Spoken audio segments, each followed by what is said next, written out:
"I'll work for you, not marry you," she said. The mountain man replied, "Too late, you're mine." This is a full Western frontier story set in the 1820s Montana Territory, expanding on your outline with deep character development, emotional depth, and a romantic epilogue. The narrative follows the structure and themes from your outline while building toward a satisfying, happy ending. The winter of 1820 came early to the Montana Territory, and with it came a silence that Elias Boone had learned to cherish. 10 years he had spent in this cabin, nestled deep within the Rockies where the peaks touched the belly of heaven itself. 10 years of solitude, of snow-laden mornings and fire-lit evenings, of deliberately forgetting the sound of laughter echoing through rooms. The mountains demanded nothing of him except respect, and in return, they offered him the one thing he craved, the ability to exist without feeling. The blizzard that December morning arrived with the fury of 1,000 angry spirits. Wind screamed down from the ridges, carrying with it snow so thick it seemed to swallow the world whole. Elias had experienced enough mountain winters to know the signs. This one would be brutal. He had stocked his cabin well, dried venison, preserved vegetables, flour, and enough firewood to keep the hearth burning through the worst of it. He settled into his chair beside the fire, a cup of strong coffee in his weathered hands, and tried not to think about how the silence seemed louder each year. Then came the knock. It was soft at first, barely audible above the howling wind. Elias froze, his hand instinctively moving toward the rifle that rested against the wall beside him. Nobody came to his cabin, nobody knew it existed, and that was precisely how he maintained it. The knock came again, more desperate this time, almost pleading. He rose slowly, his tall frame unfolding from the chair, with the careful deliberation of a man who had learned long ago that sudden movements were dangerous. At 42 years old, Elias bore the weathered face of the frontier, deeply lined, bronze from sun and wind, with eyes that seemed to hold the weight of centuries. His dark hair, streaked with silver, hung past his shoulders. A scar ran down the left side of his jaw, a memento from his younger days when he still believed in fighting back against the world's cruelties. When he opened the door, the wind nearly tore it from its hinges, and with it came a gust of snow so cold it burned. Standing before him, barely able to remain upright, was a girl. She was perhaps 20 years old, though the cold and desperation made it difficult to judge with certainty. Her dress, once fine but now torn and patched repeatedly, hung loosely on her frame. More striking than her shabby appearance was her stoutness, a heaviness about her figure that spoke to either years of comfortable living or sturdy mountain stock. Her face was round, dirt-smudged, with cheeks flushed bright red from the cold. Her eyes, however, were remarkable, a clear gray-green that held an odd combination of fear and determination. I could work," she gasped, her words tumbling out in a desperate rush. "For food, shelter.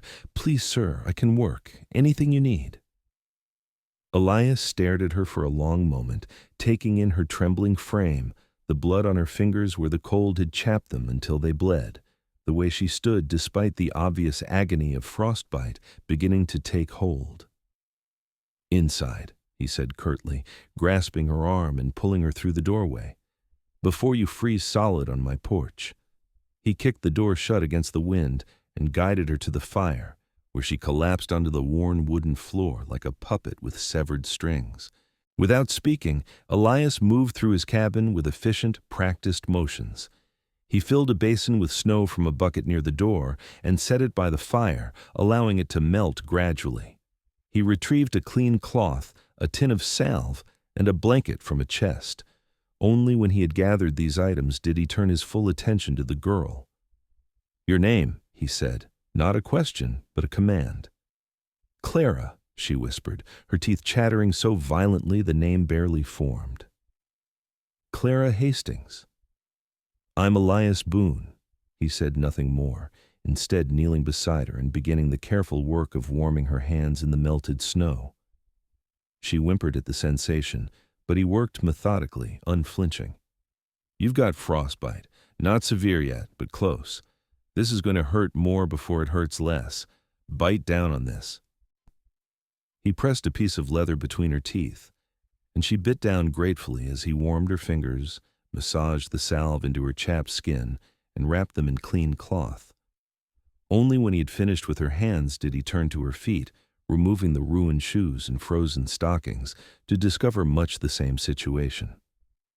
Through it all, Clara watched him with those remarkable eyes, perhaps trying to discern whether she had stumbled upon salvation or merely exchanged one form of death for another. By morning, the blizzard had passed, leaving behind a landscape transformed into something both beautiful and desolate. The snow lay 3 feet deep across the small clearing where Elias's cabin stood, and the temperature had dropped to a degree that made breathing painful. Clara woke on a small cot positioned near the fire, the only furniture Elias had offered for her use, and for a moment she simply existed in the warmth and safety, afraid that any movement might shatter the peace of it. She rose carefully, testing the weight on her feet. They were sore, yes, but functional. Elias had already departed the cabin. She could see his tracks leading toward the barn where he kept his horses and the small population of goats that provided milk and meat. The interior of the cabin revealed itself more clearly in daylight. It was sparse, almost austere in its furnishings. A large table dominated one side of the room, with a cast-iron stove beyond it. Shelves held supplies, dried goods, preserved vegetables, salted meats. A rifle rack held 3 weapons. A small door led to what she assumed was a sleeping chamber. The entire structure was perhaps 20 by 25 feet, yet it seemed vast in its emptiness, as though the very walls were holding their breath. Clara found an apron hanging on a hook and moved to the stove, discovering a pot of water heating over the fire and a cache of coffee beans. Elias had left instructions wordlessly through the arrangement of items. She ground the beans, made the coffee, and was searching for bread or grain when he returned, bringing with him a gust of frigid wind and snow clinging to his dark coat. He took in the scene, Clara at his stove, the aroma of coffee filling the small space, and she saw something flicker in his eyes. She could not have named it, but it was as though he were looking at something that troubled him, something that threatened the careful order he had constructed. "There's flour in that tin," he said, not meeting her gaze. "Hard bread yesterday. Best I have. There's also venison if you can cook it." "I can cook," Clara assured him quickly, grateful to have purpose, however small. "My mother taught me before she died. I can make soup, stew, bread, preserves." He held up a hand and she fell silent. "Do what you can," he said simply. "I'm going to assess the wood pile. We'll need more before the next storm hits." Thus began the rhythm of their days. Clara rose before dawn to have coffee and bread ready when Elias emerged from his chamber. She spent her mornings preparing what meals she could with the limited supplies, soups made from dried vegetables and venison, bread that she worked with her hands until it rose properly, coffee perpetually brewing. In the afternoons, she tended to the tasks she observed needed doing, mending Elias's clothes, scrubbing the rough floors, organizing the stores of food, maintaining the fire, hauling water. She learned the rhythm of the cabin, the patterns of its inhabitant, the particular needs that arose with each passing hour. Elias, in return, left her in peace. He did not speak to her beyond necessity. When their eyes met, he looked away. When she tried to engage him in conversation, he responded in monosyllables or not at all. She told herself that he was simply a man of the mountains, unused to company, and that his silence was not rejection, but merely the natural state of a hermit. Yet there were moments, small moments that she might have imagined, when she caught him watching her, his dark eyes unreadable, before he turned away as though burned. 3 weeks into her stay, on a particularly cold morning when the thermometer outside read below 0, Clara discovered a small altar in the corner of Elias's private chamber. She had ventured there to mend a shirt that had torn along the seam, and the sight stopped her cold. There were 2 candles, unlit, flanking a small wooden cross. Beside them lay a sketch, a woman's face rendered in careful pencil, and a smaller drawing of a boy's face. There were no names, no dates, only the images and the care with which they had been drawn. Clara, with the sensitivity born of her own losses, understood immediately. These were ghosts, the shadows that Elias carried within him, the reasons for his retreat to this isolated cabin in the mountains. She did not touch the altar. Instead, she mended his shirt and left, but from that day forward, something within her changed. She began to leave small offerings of kindness that might seem accidental. She cleaned the altar space, dusting carefully. She thawed the candles slightly so they would light easily. She occasionally placed a small bouquet of dried flowers there, flowers she had painstakingly preserved from the previous summer, knowing they were here somewhere in his supplies. Elias noticed. She knew he noticed because one morning in January she found both candles burning, fresh wax suggesting they had been lit recently. She never saw him light them, but she knew. And in that knowledge, something shifted between them, though neither spoke of it. February arrived with its false promises of spring. Days when the temperature rose above freezing, when the sun seemed almost warm, and hope seemed possible. It was on one such day that Clara, while collecting firewood from the shed, accidentally disturbed a nest of hibernating mice. As they scattered, she jumped back with a startled cry, stumbling over a log and falling hard onto her back. The wind had been knocked from her lungs, and for a moment she lay gasping in the snow, unsure if she had managed to injure herself seriously. Then Elias was there, his strong hands helping her to sit up, checking her ribs with a competence that suggested he had medical knowledge. "Can you breathe?" he asked, his voice urgent in a way she had never heard from him. "Yes," she gasped. "Yes, I'm all right, just frightened. I don't like mice." She expected him to release her, to step back and return to his work. Instead, Elias remained where he was, kneeling in the snow beside her, his dark eyes searching her face as though looking for a lie. "You're not hurt?" he pressed. "No, I'm fine, really." He helped her to her feet, and as he did, his hand remained on her arm for a moment longer than necessary. When he finally released her, she noticed that his jaw was clenched and there was something troubled in his expression. "Don't come to the woodshed alone," he said. "There are animals. You should ask me if you need wood." "But I didn't want to bother you," Clara protested. "You work so hard already." "It's not a bother," he interrupted, and his tone made clear that the matter was settled. That evening, as they sat before the fire, a new development, this sitting together rather than in separate spaces, Clara ventured to ask him a question. "How long have you lived here alone?" she asked quietly. Elias stared into the flames for so long that she thought he would not answer. When he finally spoke, his voice was rough, as though the words had to travel over broken glass to emerge from his throat. 10 years, he said. "I came to the mountains to die, Miss Hastings, not by my own hand, but simply to cease. The wilderness has a way of accommodating such wishes if you allow it." Clara considered this. "But you're still alive," she said at last. "That must mean something." "It means I'm a coward," Elias said flatly. "It means I couldn't even succeed at that." "I don't believe that," Clara said. She sat up straighter, gathering her courage. "My father used to say that suffering isn't the measure of a man's worth. He said the measure is what he does when he's suffered enough to want to give up, but he doesn't. He keeps going. He keeps trying to do right by others."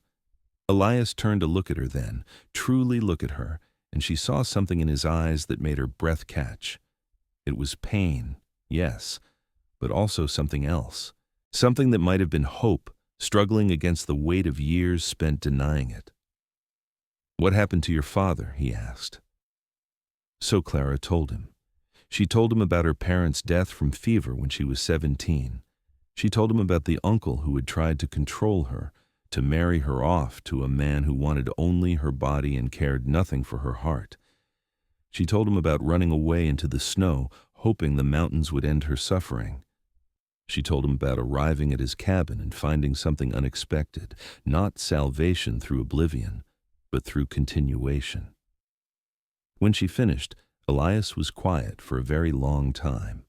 Then he rose and crossed to his private chamber, emerging with the drawing of the woman's face. "My wife," he said, showing it to her. "Margaret. She was from Boston, educated, refined. Everyone thought me a fool for bringing her to the frontier. They were right." He withdrew and returned with the second drawing. "My son, Thomas. He was 8 years old when he died." "How?" Clara asked softly. "An avalanche," Elias said. 8 years ago this March. Margaret and Thomas were collecting snow water from a particular part of the mountain, a place I had used many times without incident. I had told them it was safe. The snow fell without warning. By the time I dug them out, he did not finish the sentence. "And you blamed yourself," Clara said. "It was not a question." "I was their protector," Elias said, his voice hollow. "I failed." Clara rose and crossed to him, taking the drawings from his hands and regarding them carefully. The woman's face was indeed beautiful, but there was something else there, a strength, a resilience visible in the set of her jaw. The boy had his father's eyes, she realized, those same dark, intense eyes. "They're beautiful," Clara said, "and they loved you. I can see it in how carefully you've drawn them." Elias took back the drawings, his hands trembling slightly. "Love is not enough," he said bitterly. "Love doesn't protect them from avalanches." "No," Clara agreed, "but it might have been enough for them to know, in whatever moments they had, that they were cherished. Love doesn't prevent suffering, but it makes suffering meaningful. Don't you think? Don't you think they would want you to live for more than just surviving in a cabin?" Elias did not answer, but he did not leave either. He simply held the drawings, and for the first time since Clara had met him, she heard him weep, quietly, without drama, the tears of a man finally allowing his grief to have weight. The winter slowly released its grip on the mountains. By March, the days were noticeably longer, the sun climbing higher in the sky, and the snow beginning to lose its hard-packed quality. It was during this time that Elias, perhaps emboldened by the approaching spring, began to speak more freely. He told Clara about his life before the mountains. He had been a trader, successful by frontier standards, moving goods between settlements. He had met Margaret when she arrived on a wagon train, a young woman of 23 with dreams of seeing the wilderness. He had promised her adventure. What he had delivered was isolation, hardship, and ultimately, death. Clara, in turn, shared more of her own story. She spoke of her childhood in Virginia, of her mother's gentle hands and her father's fierce protection. She spoke of the gap-toothed smile of her little brother before he succumbed to cholera. She spoke of the shame she had felt at her own body, the way men's eyes had slid past her as though she were invisible, and the few men who had noticed had done so only because they believed her weight made her desperate enough to accept their advances. "You're not invisible," Elias said one evening, his words so firm they seemed to shake the very air between them. "Not to me." Clara felt her cheeks flush. "I'm not beautiful," she said quietly. "I know what I am. You're strong," Elias said. "You're kind. You're intelligent. You're capable of bearing terrible losses and still choosing to extend compassion to strangers. These are the things that make a woman beautiful, Miss Hastings." "My name is Clara," she said. "Just Clara. We've shared a cabin for 4 months. You might call me by my name."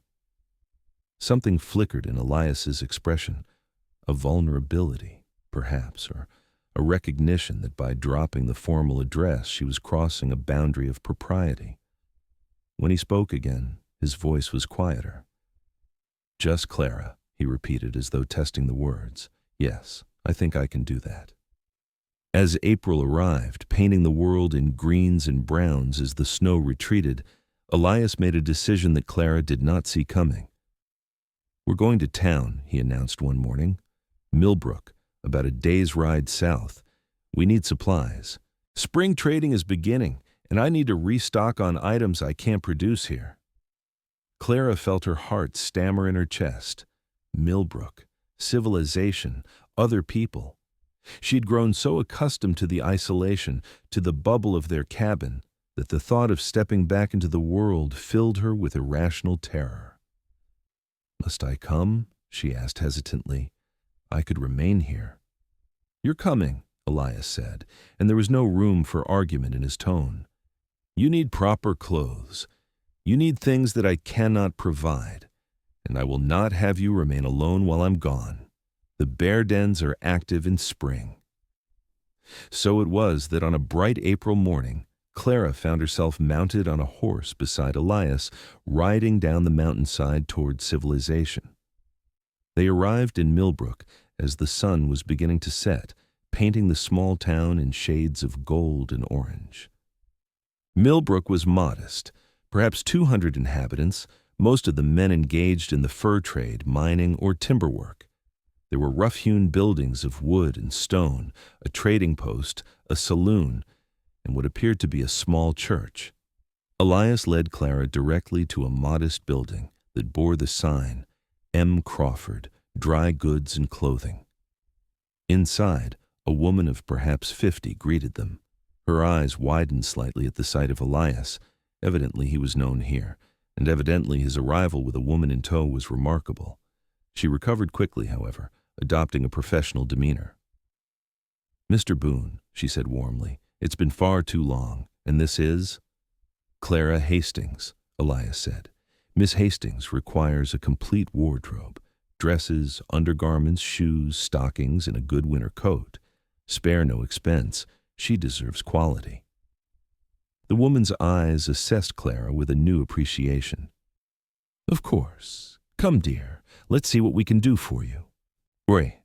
Clara spent the next hour being measured, fitted, and dressed in an array of fabrics and styles that seemed impossibly luxurious. Mrs. Crawford possessed good taste and an eye for color, and soon Clara found herself clad in a traveling dress of deep blue wool that made her gray-green eyes seem to shine. A matching coat, lined in soft rabbit fur, completed the ensemble. The shoes were practical, but far superior to the ruined things she had arrived in. When Clara emerged from the dressing room to show Elias, she watched his reaction with held breath. For a moment, he simply stared, and she feared she looked ridiculous. Then his face transformed. The severe lines seemed to soften. His eyes filled with something that looked very much like tenderness. "Beautiful," he said, and his voice made it clear he was not simply referencing the dress. That evening, they took a room at the small inn, and Elias, with a courtesy that suggested he had once possessed manners before the wilderness stripped them away, arranged for separate accommodations. Clara stood in her small room, surrounded by the luxury of a feather bed and clean linens, and felt tears spring to her eyes. She had forgotten, or perhaps never truly known, what it felt like to be taken care of by someone who asked nothing in return. When they returned to the cabin 2 days later, the transformation was complete. Elias, who had seemed so content in his isolation just months before, now moved through his home as though seeing it for the first time. He built a second chair by the fire. He repaired the small table. He swept out the corners and organized his belongings with an eye toward order and hospitality rather than mere survival. Clara, watching these transformations, understood that something had fundamentally shifted. The question was no longer whether he could tolerate her presence. The question had become whether he could bear her absence. May brought the full bloom of spring to the mountain cabin. Wildflowers painted the meadow in every color imaginable, purples and yellows, pinks and whites. The birds had returned, filling the air with song each morning. The creek that ran nearby had swollen with snowmelt and rushed with the promise of renewal. It was in this setting that Elias and Clara found their relationship subtly redefining itself.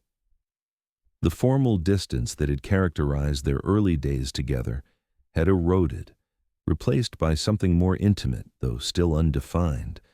They worked side by side in comfortable silence. They sat together by the fire each evening, sometimes reading from the books Elias possessed, a surprisingly extensive collection that suggested his education had been more thorough than his years in the wilderness might indicate. Sometimes they simply talked, sharing memories and observations, building the kind of emotional intimacy that only extended conversation can create. One evening in late May, Elias retrieved a small box from the back of a shelf, one Clara had never seen before. Inside lay a collection of items: a piece of ribbon, a stone worn smooth by water, a pressed flower, a scrap of cloth. With the care of someone handling artifacts sacred, Elias removed each item and laid it out. "These are from before," he said quietly. "Things Margaret collected. Thomas's favorites. I kept them because I couldn't bear to let them go completely, but looking at them hurt so much that I eventually put them away where I wouldn't have to face them." Clara reached out and carefully took the pressed flower. "May I?" she asked. Elias nodded. "It was Thomas's favorite," he said. "He called it the sunflower, though that wasn't its proper name. He would bring them to his mother every time he found one." Clara held the delicate flower as though it were made of spun glass. "He sounds like he was a wonderful child," she said softly. "He was," Elias agreed. "Bright, curious, kind. He would have been a good man." They sat in silence for a long moment. Then Elias reached over and gently took the flower from Clara's hand, setting it carefully back in its place of honor. "I don't want to forget them," he said. "That's what I realized while we were in town. I thought isolation would preserve their memory, but it was only preserving my grief. I don't want to forget my wife or my son, but I also don't want to stop living because they died." He turned to face Clara directly, and she saw the vulnerability in his expression, the effort it cost him to speak these words. "I brought you here," he continued, "because you were in danger and I couldn't turn you away. I kept you here because your presence eased something in me that had been aching for 10 years. But somewhere along the way, keeping you here became about more than just providing shelter." Clara's heart was racing, though she did not fully understand why. She waited, knowing he was working toward something important. "I need you to understand something, Clara," Elias said, his voice rough with emotion. "When you first arrived, I was afraid to care about you. I was afraid that if I allowed myself to feel anything for you, I would lose you too. But I realize now that I've already lost the power to choose whether to care.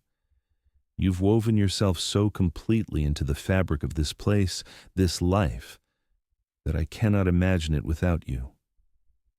Clara felt something constrict in her chest. Fear, yes, but also something that might have been joy.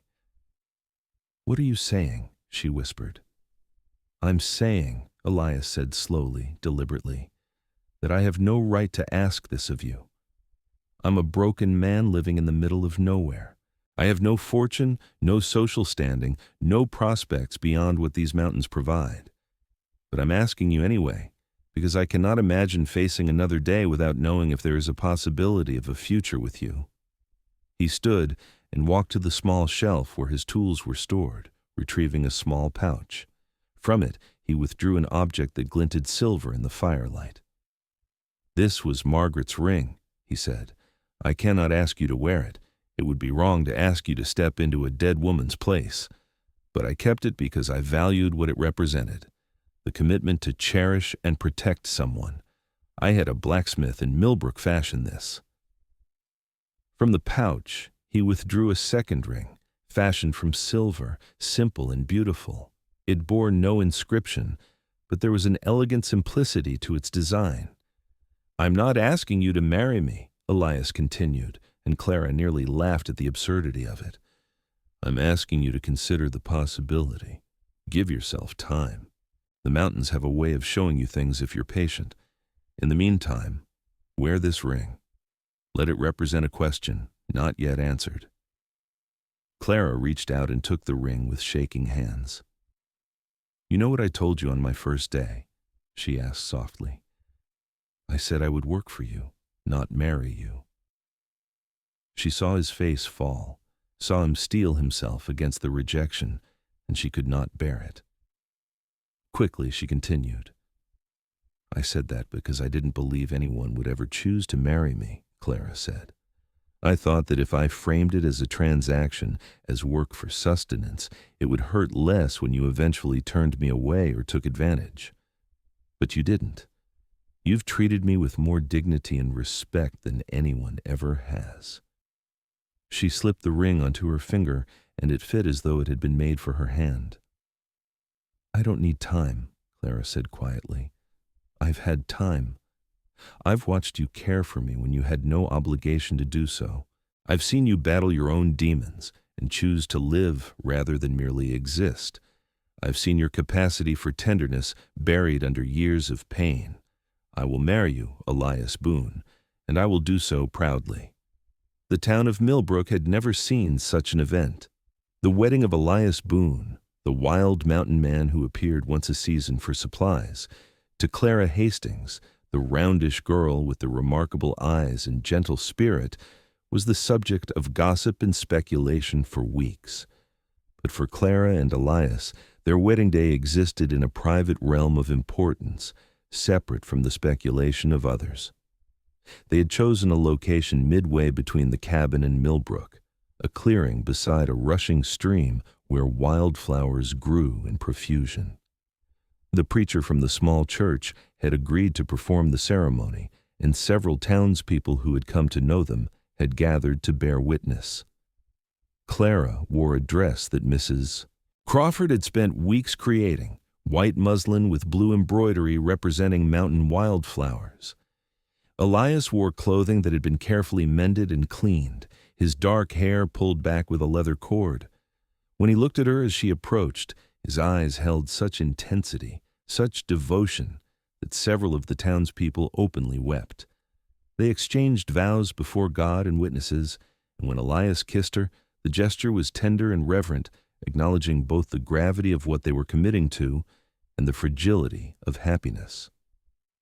That evening, as the sun set over the mountains and painted the sky in shades of rose and gold, they returned to the cabin.